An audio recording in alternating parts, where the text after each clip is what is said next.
Selamat pagi teman-teman SKP SKK SMA 13.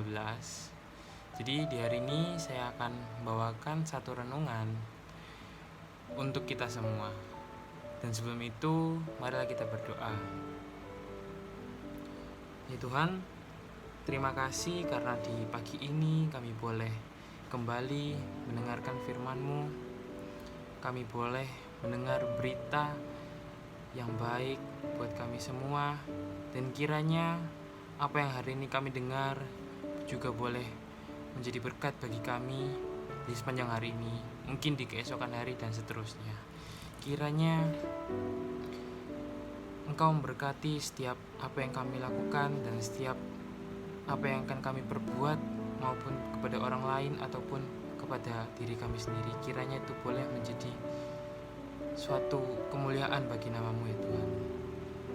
Sebentar lagi kami akan memulai untuk mendengarkan firman-Mu. Kiranya Engkau berikan kami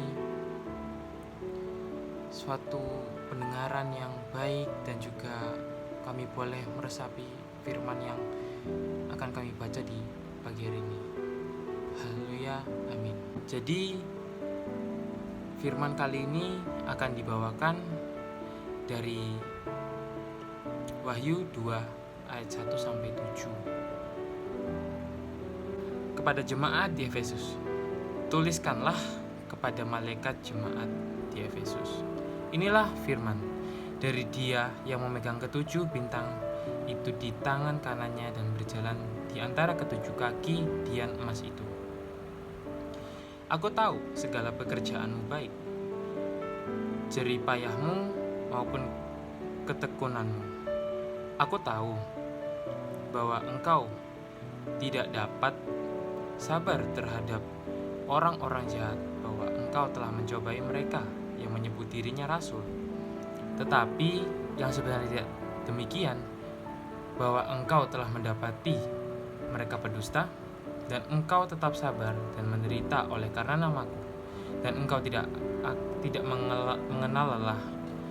Namun demikian aku mencela engkau, karena engkau telah meninggalkan kasihmu yang semula. Sebab itu ingatlah betapa dalamnya engkau telah jatuh.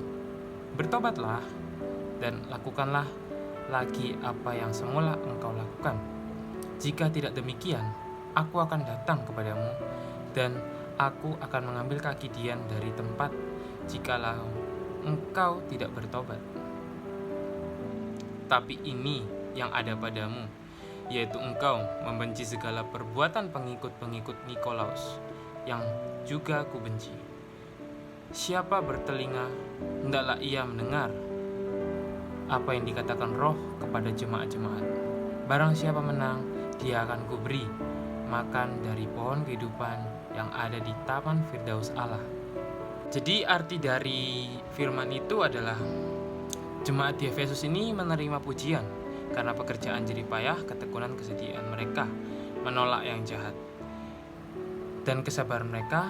Namun mereka disebut telah meninggalkan kasih. Mereka disebut telah meninggalkan kasih karena yang semula mereka pun dicela dan diperintahkan untuk bertobat. Jemaat di Efesus yang dianggap telah meninggalkan kasih semula itu mendapat teguran yang mencela bahwa mereka telah jatuh sangat dalam. Bisa jadi mereka sudah begitu jauh meninggalkan kasih semula-mula. Mereka sampai-sampai tidak mendapat peringatan bahwa apabila mereka tidak bertobat, kaki dian mereka akan diambil dari tempatnya. Apakah mereka sendiri tidak menyadari apa yang mereka lakukan? Hal ini terkesan aneh. Bisa jadi sangat mungkin orang melakukan kebaikan bukan berdasarkan kasih, melainkan karena merasa terpaksa atau berada di bawah ancaman. Bisa pula perbuatan baik itu dilakukan sekedar karena kewajiban. Selain itu, bisa juga perbuatan itu baik dilakukan sebagai sebuah kebiasaan. Karena sudah rutin, perbuatan baik itu terus dilakukan.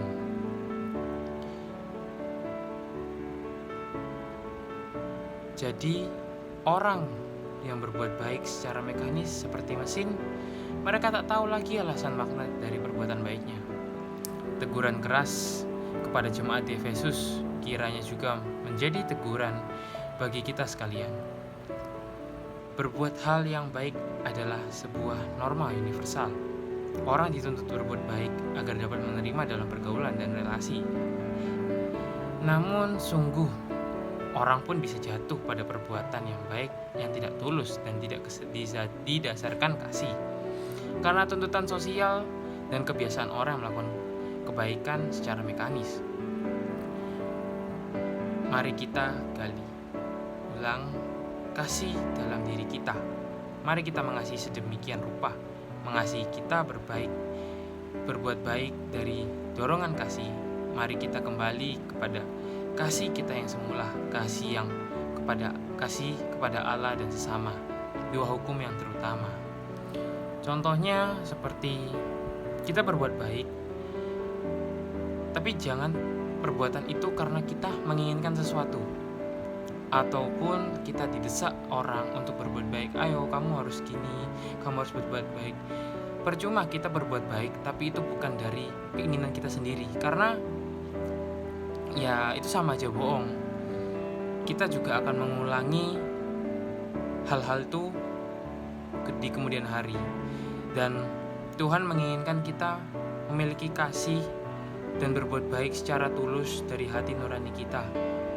Misalkan di jalan kita berpapasan dengan orang yang mungkin mereka tidak mampu, kita sadar, oh ya, kita diberi Tuhan berkat yang berlimpah. Kita masih bisa makan, kita masih bisa tinggal di tempat yang nyaman, kita masih bisa berkumpul bersama teman-teman, kita masih bisa nongkrong.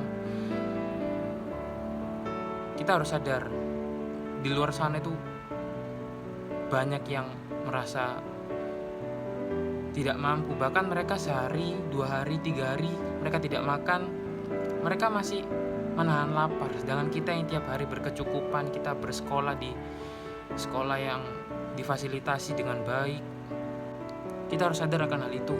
Karena membagi sedikit apa yang Tuhan berikan kepada kita itu akan menjadi persembahan kita juga nanti ketika kita di surga gitu.